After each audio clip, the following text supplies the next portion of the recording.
تو دو ہی صورتیں ہیں جن میں یہ دین آگے منتقل ہو رہا ہے۔ یہ بات واضح ہو گئی تو اب آگے دیکھیے، اس کے بارے میں ایک بڑا سوال پیدا ہوتا ہے۔ وہ سوال عقلی سوال ہے۔ وہ سوال اگر آپ ادنا درجے میں بھی غور و فکر کریں گے تو پیدا ہو جائے گا۔ وہ سوال یہ ہے کہ اللہ تعالیٰ نے اپنے پیغمبر کو بھیجا، اس پیغمبر کو اپنی ہدایت دی، وہ ہدایت پیغمبر نے آگے منتقل کرنی ہے۔ وہ اجماع اور تواتری سے منتقل ہوگی، قرآن بھی اسی طریقے سے منتقل ہوا ہے، لیکن جب اپنی کتاب قرآن نازل کرتی تو پھر کسی دوسرے ذریعے کی یا دوسری صورت کی ضرورت کیا باقی رہ گئی؟ اہم سوال ہے۔ یعنی اللہ تعالیٰ نے اپنی کتاب قرآن مجید نازل کی، قرآن خود بھی کہتا ہے کہ وہ تفصیل لکل شے ہے، اس نے دین سے متعلق ہر چیز کو اپنے اندر سمیٹ لیا ہے۔ قرآن مجید جب اللہ کی کتاب کی حیثیت سے لوگوں کے ہاتھ میں دے دیا تو یہ تو بڑی معقول سی بات ہوتی کہ جو کچھ بھی دین کی ہدایت ہے وہ پھر اسی تک محدود رہتی۔ قرآن دے دیا گیا، اللہ تعالیٰ کے اپنے الفاظ میں دے دیا گیا، اللہ تعالیٰ نے اس کو خود نازل کیا، جبریل امین لے کر آ گئے، مسلمانوں نے اس کو یاد کر لیا، اس کو لکھ لیا، وہ آگے نسلاً بعد نسلاً لوگوں کو منتقل ہونے لگ گیا۔ اس وقت بھی کوئی اگر پوچھے تو ہم کہہ دیتے کہ اللہ کی کتاب قرآن مجید پڑھو، اس میں سارا دین بیان ہوا ہے۔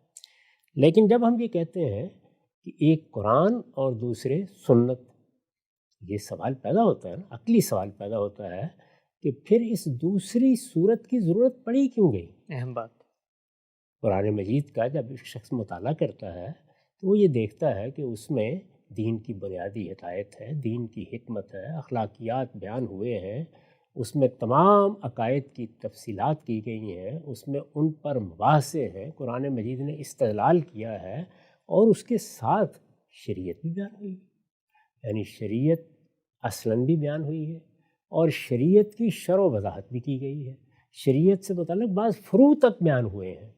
اگر یہ سب کچھ اس میں بیان ہوا ہے تو پھر یہ اس کے باہر، یعنی جس کو غیر القرآن کہا گیا، ایک دوسری صورت کی ضرورت کیوں پڑ گئی؟ یہ سوال اہم ہے، بہت اہم۔ قرآن مجید اس کے جواب دیتا ہے۔ قرآن خود بتاتا ہے کہ یہ ضرورت کیوں پڑی ہے۔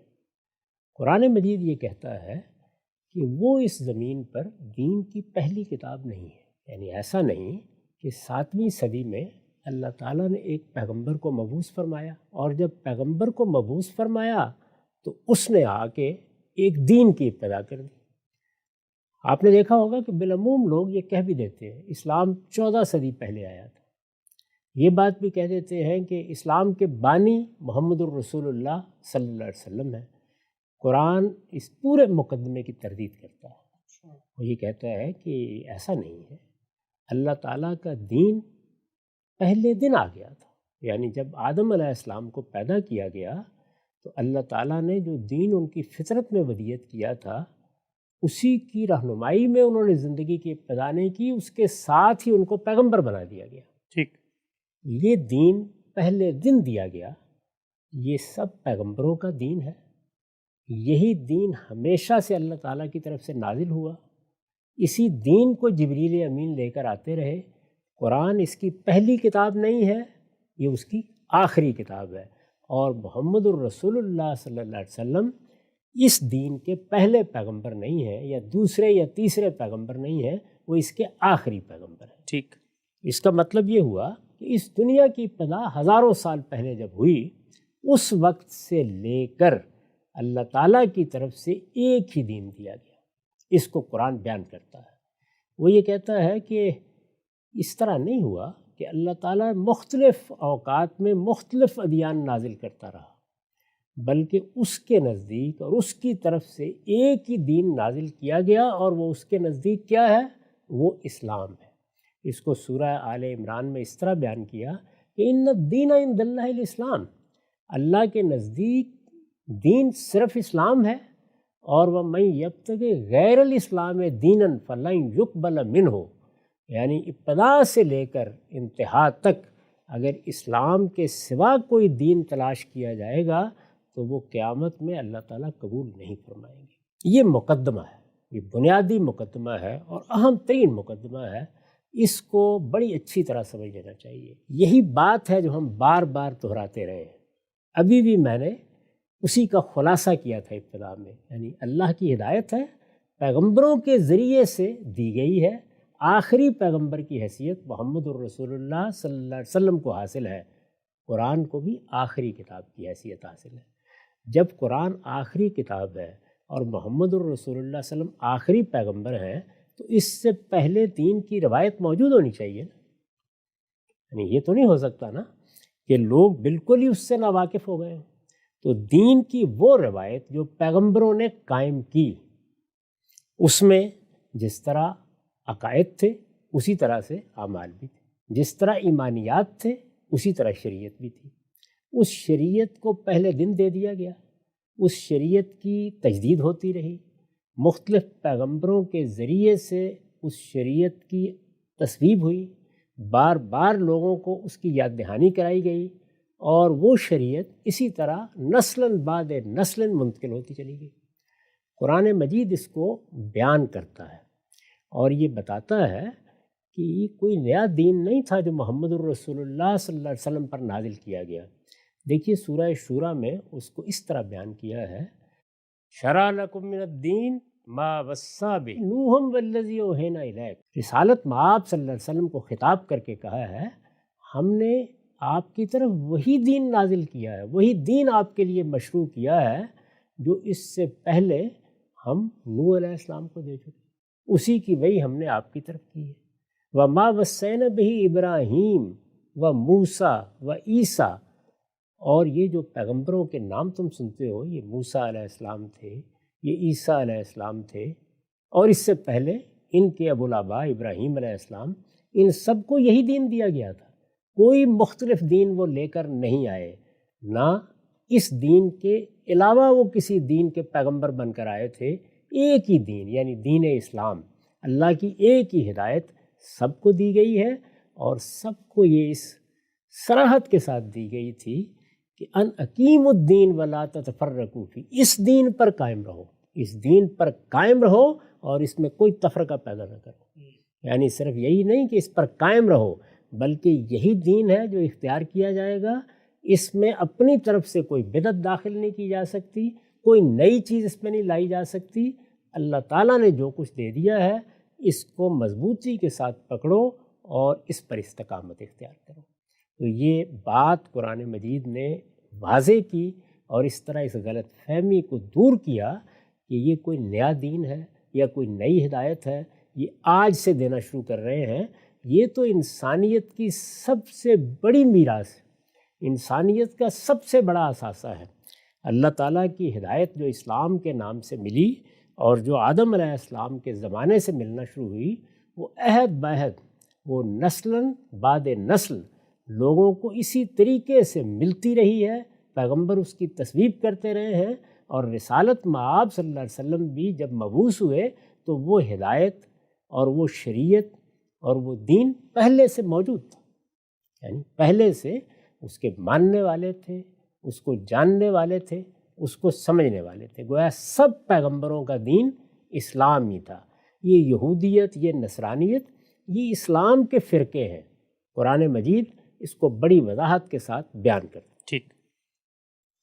چنانچہ جب ہم قرآن کو پڑھتے ہیں تو وہ اس پوری تاریخ کو پیغمبروں کا نام لے کے بھی سناتا ہے، اور پھر رسول اللہ صلی اللہ علیہ وسلم کو حکم دیتا ہے کہ ہمیں اس کی تفصیلات بتانے کی ضرورت نہیں ہے، جو ہدایت پیغمبروں کی پہلے سے چلی آ رہی ہے آپ کو اسی کی پیروی کرنی ہے۔ اچھا، یعنی مثال کے طور پر یوں سمجھیے کہ ہم اپنا آئین یا اپنا دستور بنانے کے لیے پاکستان میں بیٹھے ہیں، اس سے پہلے 1935 کا ایکٹ موجود ہے، اس کے تحت حکومت کا نظم چل رہا ہے۔ تو اگر ہم اپنے آئین میں یہ کہتے ہیں کہ یہ آئین تو ہم بنا رہے ہیں، لیکن جو کچھ اس سے پہلے 1935 کے ایکٹ میں بیان کیا جا چکا ہے آپ کو اس کی پیروی کرنی ہے، اب اس کی تفصیلات کو اس کا حصہ بنانے کی ضرورت باقی نہیں۔ اگلی بات، ٹھیک، یعنی وہ تو اصل میں ایک مانی ہوئی بات ہے، پہلے سے موجود چیز ہے، اس کی طرف اشارہ کر کے بتا دیا گیا کہ اس کی پیروی کی جائے گی۔ تو میں آپ کے سامنے قرآن مجید کے 2 مقامات رکھتا ہوں جہاں اس بات کو قرآن نے بیان فرمایا ہے۔ یہ سورہ انعام ہے اور سورہ انعام کی آیت 83 سے میں پڑھ رہا ہوں۔ یہ قرآن کا ایک اقتباس ہے جس میں وہ ساری بات جو میں نے ابھی تک آپ کے سامنے رکھی ہے خود اللہ تعالیٰ نے بیان فرما دی ہے۔ فرماتے ہیں وَتِلْكَ حُجَّتُنَا آتَيْنَاهَا إِبْرَاهِيمَ عَلَىٰ قَوْمِهِ نَرْفَعُ دَرَجَاتٍ مَّن نَّشَاءُ إِنَّ رَبَّكَ حَكِيمٌ عَلِيمٌ وَوَهَبْنَا لَهُ إِسْحَاقَ وَيَعْقُوبَ كُلًّا هَدَيْنَا وَنُوحًا هَدَيْنَا مِن قَبْلُ وَمِن ذُرِّيَّتِهِ دَاوُودَ وَسُلَيْمَانَ وَأَيُّوبَ وَيُوسُفَ وَمُوسَىٰ وَهَارُونَ وَكَذَٰلِكَ نَجْزِي الْمُحْسِنِينَ وَزَكَرِيَّا وَيَحْيَىٰ وَعِیسیٰ وَإِلیاس كُلٌّ مِّنَ الصَّالِحِینَ وَإِسْمَاعِیلَ وَالْیَسَعَ وَیُونُسَ وَلُوطًا وَكُلًّا فَضَّلْنَا عَلَى الْعَالَمِینَ وَمِنْ آبَائِهِمْ وَذُرِّيَّاتِهِمْ وَإِخْوَانِهِمْ وَاجْتَبَيْنَاهُمْ وَهَدَيْنَاهُمْ إِلَىٰ صِرَاطٍ مُّسْتَقِیمٍ ذَٰلِکَ هُدَى اللَّهِ یَهْدِی بِهِ مَن یَشَاءُ مِنْ عِبَادِهِ وَلَوْ أَشْرَکُوا لَحَبِطَ عَنْهُم مَّا كَانُوا يَعْمَلُونَ أُولَٰئِکَ الَّذِینَ آتَیْنَاهُمُ الْکِتَابَ وَالْحُکْمَ وَالنُّبُوَّةَ فَإِن یَکْفُرْ بِهَا هَٰؤُلَاءِ فَقَدْ وَکَّلْنَا بِهَا قَوْمًا لَیسُوا بِهَا بِکَافِرِینَ أُولَٰئِکَ الَّذِینَ هَدَى اللَّهُ فَبِهُدَاهُمْ اقْتَدِیٰ قُل لَّا أَسْأَلُکُمْ عَلَیْهِ أَجْرًا إِنْ هُوَ إِلَّا ذِکْرًا لِلْعَالَمِینَ۔ یہ میں نے آیت 90 تک پڑھا ہے، 83 سے 90 تک۔ ترجمہ یہ ہے، یہ تھی ہماری وہ حجت جو ہم نے ابراہیم کو عطا فرمائی۔ اس سے پہلے اس حجت کا ذکر ہوا ہے۔ یہ تھی ہماری وہ حجت جو ہم نے ابراہیم کو عطا فرمائی کہ اپنی قوم پر قائم کرے۔ ہم جس کو چاہتے ہیں اس کے درجے پر درجے بلند کر دیتے ہیں۔ حقیقت یہ ہے کہ تمہارا پروردگار حکیم و علیم ہے۔ یعنی ابراہیم سے بات شروع کی۔ پھر یہی نہیں، ہم نے ابراہیم کو اسحاق اور یعقوب عنایت فرمائے، ان میں سے ہر ایک کو ہم نے ہدایت بخشی، یعنی وہی ہدایت۔ اس سے پہلے یہی ہدایت ہم نے نوح کو بخشی تھی، اور ابراہیم کے بعد اس کی ذریت میں سے داؤد، سلیمان، ایوب، یوسف، موسیٰ اور ہارون کو بھی۔ ہم نیکوکاروں کو اسی طرح صلہ دیا کرتے ہیں، اور زکریا، یحییٰ، عیسیٰ اور الیاس کو بھی، یہ سب نیکوکاروں میں سے تھے، اور اسماعیل، یسع، یونس اور لوط کو بھی۔ ان میں سے ہر ایک کو ہم نے دنیا والوں پر فضیلت عطا فرمائی تھی، یعنی اسی طرح انتخاب کیا تھا اور اپنی ہدایت ان کے ذریعے سے پہنچائی تھی۔ نیز ان کے آباء و اجداد، ان کی اولاد اور ان کے بھائی بندوں کو بھی ہم نے اپنی ہدایت سے نوازا، ان کو برگزیدہ کیا، اور اسی صراط مستقیم کی طرف ان کی رہنمائی فرمائی تھی۔ یہ دین کیا ہے؟ اللہ کی بنائی ہوئی صراط مستقیم، سیدھی راہ، یہ اللہ کی ہدایت ہے۔ یعنی یہ دیکھیے، دین کی پوری تاریخ بیان کر دی ہے، یہ اللہ کی ہدایت ہے۔ اپنے بندوں میں سے وہ جسے چاہتا ہے اپنے قانون کے مطابق اس سے سرفراز فرماتا ہے۔ لیکن اگر کہیں یہ لوگ بھی شرک میں مبتلا ہو گئے ہوتے تو ان سب کا کیا کرایا ان سے عکارت ہو جاتا۔ یعنی یہ متربع کیا ہے کہ وہ ٹھیک توحید پر قائم رہے اور اسی صراط مستقیم کی دعوت دیتے رہے۔ یہی لوگ تھے جنہیں ہم نے کتاب اور حکم اور نبوت عطا کی تھی۔ سو تمہارے یہ مخاطبین اس کا انکار کریں گے تو کچھ پرواہ نہیں کہ ہم نے یہ نعمت کچھ اور لوگوں کے سپرد کر دی ہے جو اس کے منکر نہیں ہوں گے۔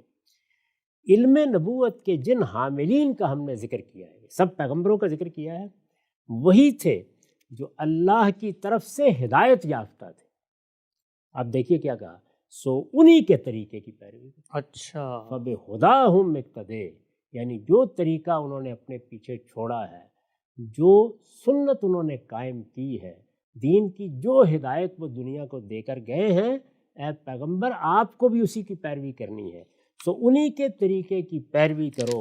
ان لوگوں سے البتہ کہہ دو کہ میں اپنی اس دعوت پر تم سے کوئی صلہ نہیں چاہتا، کہ نہیں مانو گے تو میرا کوئی نقصان ہو جائے گا۔ یہ تو محض ایک یاد دہانی ہے تمام دنیا والوں کے لیے۔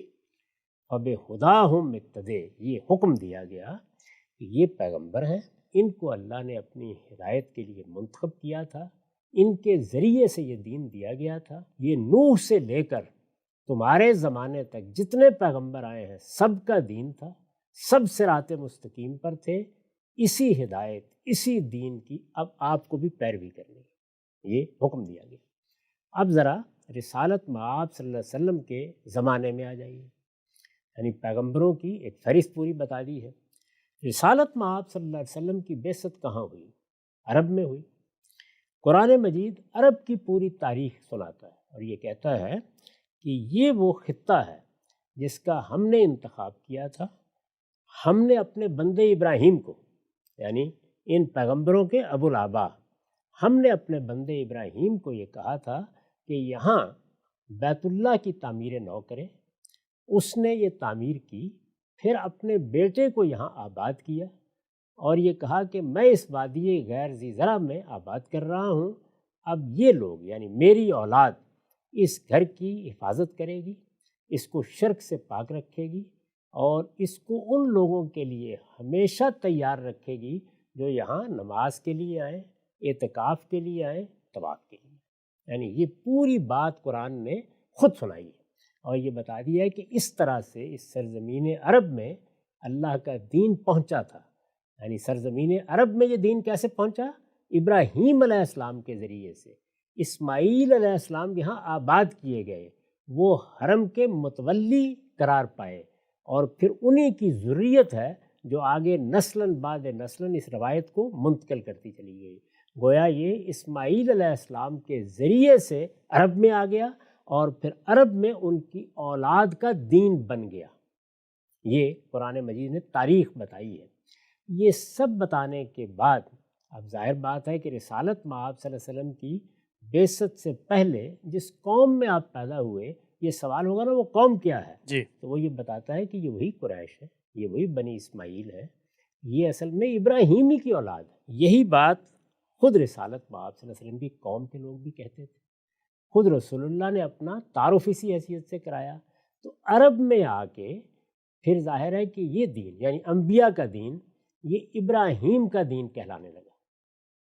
جس طریقے سے ہم یہ کہتے ہیں کہ اس وقت ہم رسول اللہ کے دین پر ہیں، یعنی دین تو سب پیغمبروں کا ہے، بلکہ اس سے آگے جائیں تو اللہ تعالیٰ کا ہے۔ تو یہ اصل میں قریبی نسبتیں ہوتی ہیں جو بعض اوقات اختیار کر لی جاتی ہیں۔ اسلام کس کا دین ہے؟ اللہ کا۔ ایک دوسری تعبیر، اسلام کس کا دین ہے؟ ہمارے ابو الآباء آدم کا۔ اسلام کس کا دین ہے؟ تمام پیغمبروں کا۔ اسلام کس کا دین ہے؟ ابراہیم علیہ السلام کا۔ اسلام کس کا دین ہے؟ محمد الرسول اللہ صلی اللہ علیہ وسلم کا۔ یہ سنا ہوگا آپ نے کہ جمعے کے خطبوں میں ہم یہ کہتے ہیں کہ اللہم انصر من نصر الدین محمد، پروردگار ان کی مدد کر جو اللہ کے دین کی مدد کریں، لیکن وہاں اللہ کا دین نہیں کہا، محمد کا دین، یعنی اصل میں تو اللہ ہی کا دین ہے۔ تو ان نسبتوں کے ساتھ بعض موقعوں پر ہم مختلف تعبیریں اختیار کر لیتے ہیں۔ تو عرب میں اس دین کو یعنی رسالت مآب صلی اللہ علیہ وسلم کی بعثت سے پہلے اس دین کو ابراہیم علیہ السلام کی دی ہوئی ہدایت، ابراہیم علیہ السلام کی لائی ہوئی ہدایت سے موسوم کیا جاتا تھا عام طور پر۔ چنانچہ ایک تعبیر خود قرآن نے اختیار کی، وہ تعبیر کیا ہے؟ وہ ہے ملت ابراہیم۔ ملت یعنی طریقہ۔ اچھا، ملت کا لفظ ہمارے ہاں تو اور مفہوم میں بھی استعمال ہوتا ہے، طریقہ، ابراہیم کا طریقہ۔ ابراہیم کا طریقہ یا ابراہیم کا دین، خود دین کے معنی بھی طریقے ہی کے ہیں، یہ مختلف الفاظ ہیں، ان کے معنی میں کوئی فرق نہیں ہے۔ تو ملت ابراہیم اس کو قرآن نے کہا کہ یہ ابراہیم کا طریقہ ہے۔ اب یہ ملت ابراہیم، یہ ابراہیم کا طریقہ ہے جس کا حوالہ دے کر پھر قرآن مجید نے اسی حکم کو دہرایا ہے۔ یہاں کیا حکم تھا جو میں نے آپ کو سورہ انعام کی آیات میں سنایا کہ یہ پیغمبر ہیں، یہاں سب پیغمبروں کا ذکر ہے، ابراہیم علیہ السلام سے پہلے کا بھی، ابراہیم علیہ السلام کا بھی اور ان کے بعد کا بھی، سب کا ذکر کر کے کہا فَبِہُدَاهُمْ اقْتَدِیٰ، ان کی ہدایت کی پیروی کرو گے۔ ابراہیم علیہ السلام کے ساتھ نسبت کے بعد اب یہ ملت ابراہیم یعنی وہی دین، کوئی فرق نہیں، دین ابراہیمی کہہ لیجئے، ملت ابراہیم کہہ لیجئے، ابراہیم کا طریقہ کہہ لیجئے، یہ ہے جس کو اسی حکم کے ساتھ پھر ایک مرتبہ بیان فرمایا ہے۔ اور دیکھیے کہ جس طریقے سے وہاں یہ کہا تھا کہ فَبِہُدَاهُمْ اقتدے، یہاں کیا فرمایا؟ یہ سورہ نحل ہے۔ سورہ نحل کی جو آیات میں آپ کے سامنے رکھ رہا ہوں یہ 120 سے شروع ہوتی ہیں اور 123 تک میں ان کو پڑھ رہا ہوں۔ ارشاد فرمایا ہے ان ابراہیم کان امۃ قانتا للہ حنیفا ولم یکن من المشرکین شاکرا لانعمہ اجتباہ وہداہ الی صراط مستقیم۔ دیکھیے بالکل وہی لفظ وآتینہ فی الدنیا حسنہ وَإِنَّهُ فِي الْآخِرَةِ لَمِنَ الصَّالِحِينَ ثُمَّ أَوْحَيْنَا إِلَيْكَ أَنِ اتَّبِعْ مِلَّةَ إِبْرَاهِيمَ حَنِيفًا وَمَا كَانَ مِنَ الْمُشْرِكِينَ۔ ترجمہ سنیے، اپنے اوہام کو یہ ابراہیم کی طرف منسوب نہ کریں، یعنی جو مخاطبین ہیں قریش کے لوگ، رسالت مآب صلی اللہ علیہ وسلم کی قوم، انہوں نے دین میں بہت سی بدعتیں داخل کر لی، بہت سی چیزیں اپنی طرف سے شامل کر لی ہیں، وہ ان کے اوہام ہیں۔ جس طرح سے ہم بعض چیزیں ایجاد کر لیتے ہیں، قرآن مجید نے ان اوہام کی تردید کی اور یہ کہا کہ ابراہیم کی طرف انہیں منسوب نہ کرو۔ حقیقت یہ ہے کہ ابراہیم اپنی جگہ ایک الگ امت تھا، اپنی جگہ ایک الگ امت تھا۔ دیکھیے میں نے اس کی وضاحت کی ہے، مطلب یہ ہے کہ نہ وہ یہودی تھا نہ نصرانی، بلکہ ان سے الگ اپنی ایک خاص حیثیت رکھتا تھا، اور محض ایک فرد نہیں بلکہ ایک ایسی شخصیت تھا جس سے خدا کے دین کی عالمی شہادت کے لیے ایک عظیم امت وجود میں ہے۔ یہ ابراہیم کا تعارف کرایا۔ حقیقت یہ ہے کہ ابراہیم اپنی جگہ ایک الگ امت تھا، اللہ کا فرما بردار اور یکسو، اور وہ مشرکوں میں سے نہیں تھا۔ یعنی مخاطبین چونکہ دین میں شرک داخل کر چکے ہیں تو خاص طور پر تردید کی۔ وہ اس کی نعمتوں کا شکر ادا کرنے والا تھا، اللہ نے اس کو برگزیدہ کیا اور اس کی رہنمائی ایک سیدھی راہ صراط مستقیم کی طرف فرمائی تھی۔ ہم نے اس کو دنیا میں بھی بھلائی عطا کی اور آخرت میں بھی وہ یقیناً صالحین میں سے ہوگا۔ یہ اب سرزمین عرب میں اس دین کی تاریخ بیان کر دی۔ پھر یہی وجہ ہے، یعنی تاریخ بیان کر کے فرمایا پھر یہی وجہ ہے کہ ہم نے تمہاری طرف وحی کی، یعنی جب تمہاری بعثت ہوئی، رسالت مآب صلی اللہ علیہ وسلم کو خطاب کر کے کہا جب تمہاری بعثت ہوئی تو ہم نے تمہاری طرف وحی کی۔ کیا وحی کی؟ ان اتبع ملت ابراہیم حنیفہ، کہ اسی ابراہیم کے طریقے کی پیروی کرو جو بالکل یکسو تھا اور مشرکوں میں سے نہیں۔ یعنی رسول اللہ کو کہا گیا، رسول اللہ صلی اللہ علیہ وسلم کو کہا گیا۔ تو رسول اللہ صلی اللہ علیہ وسلم اس بات کے پابند کیے گئے کہ جو اس سے پہلے پیغمبروں کی ہدایت ہے آپ اسی پیغمبروں کی ہدایت کی پیروی کریں گے، اسی پر قائم ہوں گے، اسی کے مطابق لوگوں کو دین کی دعوت دیں گے۔ اور خاص عرب کے پس منظر میں یہ بتایا گیا کہ اس سرزمین میں یہ دین، یعنی اللہ کا دین، وہی پیغمبروں کا دین، وہی دین جو آدم علیہ السلام سے دینا شروع کیا تھا، وہ ابراہیمی کے ذریعے سے آیا تھا۔ ابراہیم کے صاحبزادے اسماعیل کی اولاد یہاں آباد ہوئی تھی، اور یہ وہی روایت ہے جو چلی آ رہی ہے۔ اور ہم نے جب اے پیغمبر یعنی محمد الرسول اللہ صلی اللہ علیہ وسلم کو خطاب کر کے کہا، اور ہم نے اے پیغمبر جب آپ کو یہاں مبعوث کیا ہے پیغمبر کی حیثیت سے، تو ساتھ ہی وہی کر دی تھی کہ ابراہیم کے طریقے کی پیروی کرنی۔ ٹھیک، تو گویا ابراہیم کا طریقہ، ابراہیم نے کیا دین دیا تھا، اس کی کیا روایت تھی، یا اس سے پہلے انبیاء علیہم السلام کا دین اور طریقہ، اللہ کا دین اسلام، وہ جس صورت میں موجود تھا اس میں اصلاح کی ضرورت تو تھی، کچھ بدعتیں ضرور داخل کر دی گئی تھیں، لیکن وہ دین اپنی شان کے ساتھ نسلاً بعد نسلاً منتقل ہو رہا تھا۔ وہ قریش کے پاس بھی موجود تھا، ایسا نہیں ہے کہ وہ دین سے ناآشنا کوئی گروہ تھا۔ قرآن مجید جب نازل ہوا تو اس نے کہا کہ مجھے جو کچھ کہنا ہے وہ تو میں کہوں گا، جن چیزوں کی اصلاح کرنی ہے کروں گا، دین کی ہدایت میں اگر اب کوئی اضافہ کرنا ہے تو وہ بھی ہوگا، لیکن جو پہلے سے دین ابراہیمی کی روایت یا ملت ابراہیم چلی آ رہی ہے اس کی پیروی تو کرنی ہی کرنی۔ ٹھیک، اچھا ہم سے ایک توضیح سوال یہاں پر ذہن میں آتا ہے، یہ جو اصل بات تھی کہ غیر القرآن ہدایت اللہ تعالیٰ نے آخر دی کیوں، اس کا آپ نے جواب دیا کہ جی اس لیے کہ پہلے سے ایک پورا کا پورا ٹریڈیشن موجود تھا اور قرآن نے کہا تم نے اس کی پیروی کرنی۔ لیکن سوال تو یہ بھی پیدا ہوتا ہے نا کہ جو پچھلے انبیاء تھے ان کو بھی کیا کتاب کے علاوہ کچھ ہدایت دی گئی؟ کیونکہ ٹریڈیشن میں صرف کتاب تو نہیں آ رہی، ٹریڈیشن میں تو غیر الکتاب چیزیں بھی آ رہی ہیں، تو سوال تو پھر وہاں بھی باقی رہے گا نا۔ بلکہ یہ معلوم ہوتا ہے قرآن مجید سے کہ پہلے مرحلے میں تو کتاب نہیں دی گئی، یعنی آدم علیہ السلام کو کوئی کتاب دی گئی اس کا ذکر ہی نہیں آتا، پہلے یہی سنت جاری کر دی گئی، یعنی ایک طریقہ بتا اس دیا گیا۔ لحاظ سے اگر اللہ کی ہدایت کو دیکھیں تو اس میں ابتدا سنت سے ہوئی ہے، کتابیں بہت بعد میں نازل ہوئیں، بہت اہم بات، صحیفے بہت بعد میں آئے ہیں، کتابیں تو اس وقت آئیں جب لکھنا ممکن ہو گیا، زبان جان لیا انسان۔ یعنی زبان وہ صورت اختیار کر گئی کہ لوگ کتاب سننے کتاب پڑھنے کے لیے تیار ہو گئے۔ پہلے تو زبانی ہدایت ہی تھی، اور وہ چیز جب زبانی ہدایت کے ذریعے سے دی جاتی تو لوگوں کا عمل بن جاتی، اسی طرح وہ اس کو منتقل کرتے۔ تو انبیاء علیہم السلام کے سلسلے میں تو ایک بڑا لمبا عرصہ ایسا ہے کہ جس میں کوئی کتاب نہیں تھی، اگر اس کو آپ خلاصہ کر کے بیان کریں تو ایک سنت جاری کر دی گئی، یہ سنت مقدم ہے کتاب سے، قرآن سے بھی مقدم ہے اور ہر کتاب سے مقدم ہے، بہت اہم بات ہے۔ آدم علیہ السلام کے زمانے سے وہ جاری کر دی گئی۔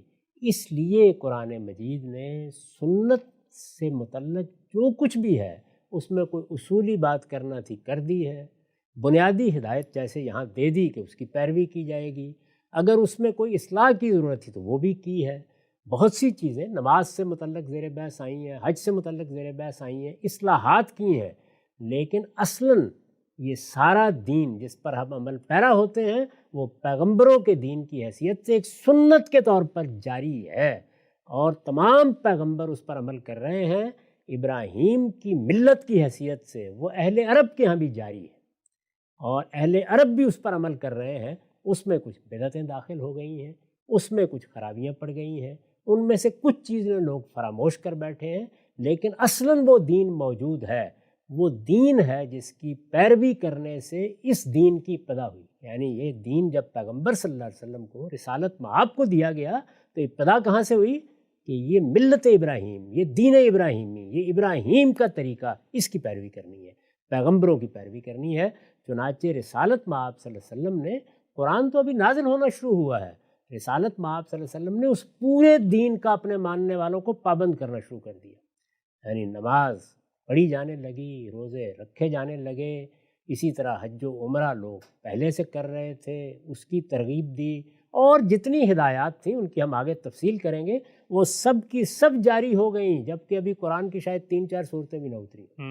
تو وہ پورا دین جو پہلے سے موجود ہے وہ تو چونکہ لوگ اس سے واقف ہیں، اس کو جانتے ہیں، اس لیے اس سے متعلق تفصیلات قرآن میں بیان کرنا تحصیل حاصل ہوتا، اس کی کوئی ضرورت نہیں تھی۔ اس کو بالکل ایسے ہی سمجھیے جیسے اس وقت کوئی کتاب نازل ہو تو وہ کیا کرے گی، یعنی غلطی کی اصلاح کرے گی، اگر کوئی چیز گم ہو گئی ہے تو اس کی بازیافت کی بات کرے گی، لیکن وہ دوبارہ ان چیزوں کو بیان نہیں کرے گی جن پر ہم عمل کر رہے ہیں۔ ہم روزے رکھ رہے ہیں، ہم حج کر رہے ہیں، ہم عمرہ کر رہے ہیں، اسی طرح سے ہم بہت سے دینی اعمال انجام دے رہے ہیں، ہم دین کی بہت سی ہدایت سے واقف ہیں، جس سے ہم واقف ہیں اس کو دوبارہ کیوں بیان کیا جائے، کیوں اس کا ذکر کیا جائے؟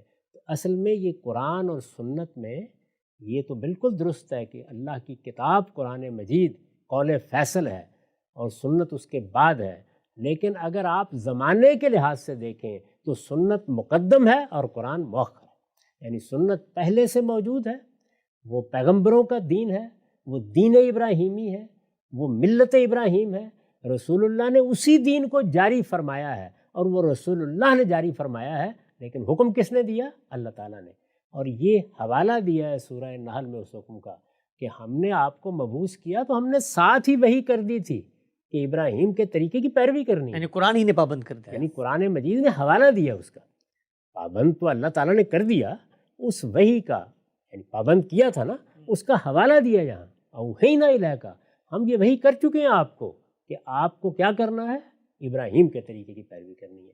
تو ابراہیم کے طریقے سے رسالت مآب صلی اللہ علیہ وسلم نے اپنی دعوت کی ابتدا کی ہے، اس طریقے کا صحابہ کو پابند کیا ہے، اس طریقے کی پابندی جب انہوں نے اختیار کر لی ہے تو قرآن نے بھی اسی کا حوالہ دیا ہے، بلکہ قرآن اس بات کو جگہ جگہ بیان کرتا ہے، میں نے چند مقامات کا انتخاب کیا ہے، کوئی نیا دین نہیں ہے، آپ کوئی نئے رسول نہیں ہیں، یہ وہی ہدایت ہے جو اس سے پہلے ہم نے دی تھی، یہ سب پیغمبروں کی ہدایت ہے، یہ ملت ابراہیم ہے، اس کی پیروی کریں اور آگے بڑھیں۔ تو حکم قرآن میں بھی آ گیا، یعنی یہ بتا دیا گیا کہ اس کی پیروی کا رسول اللہ کو پابند کیا گیا ہے۔